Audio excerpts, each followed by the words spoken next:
Friends, a warm welcome to all of you.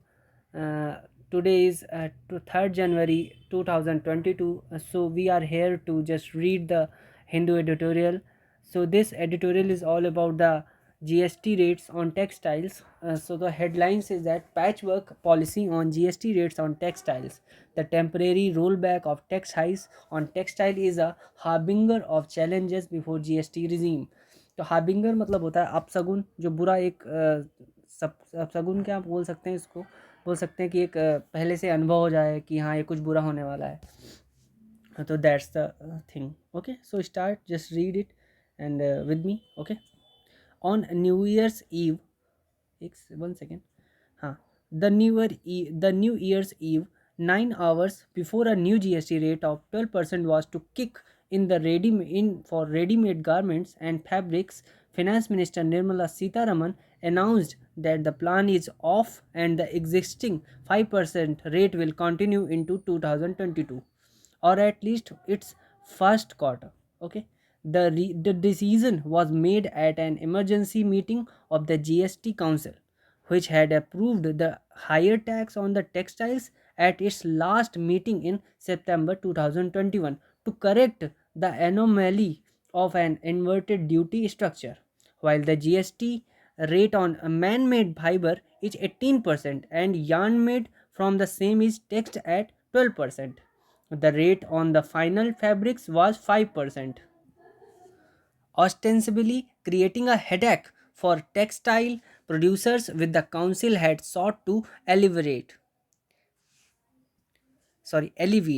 the move to raise the rate to 12%. Along with that, on footwear costing less than 1000 a pair had been on the council's agenda for over a year, but had been kept on the hold due to COVID-19 pandemic's adverse effect on the households.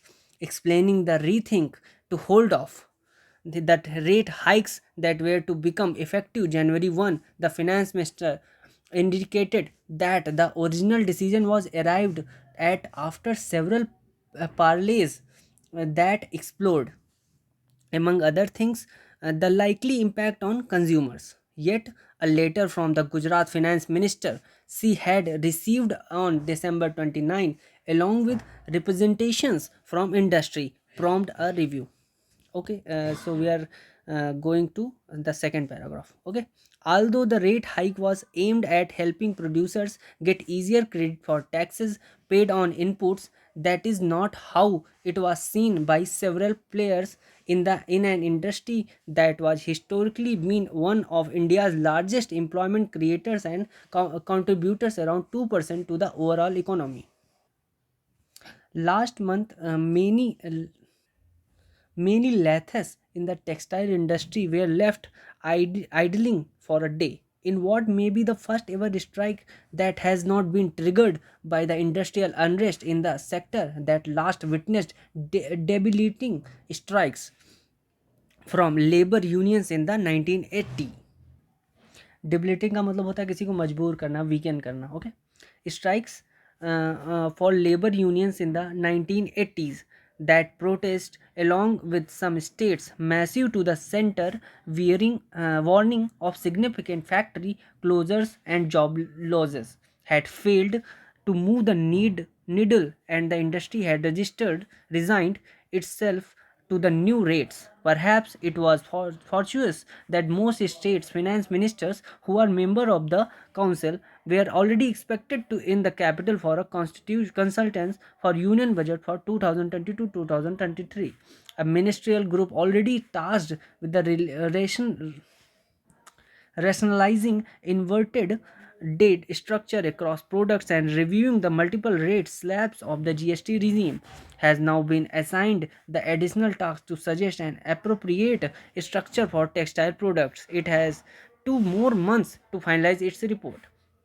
It is unlikely that these broader corrections will take place before the coming state assembly polls conclude, and this time could be used for wider consultation with industry, consumers, and states before penciling in new rates and avoiding such about turns.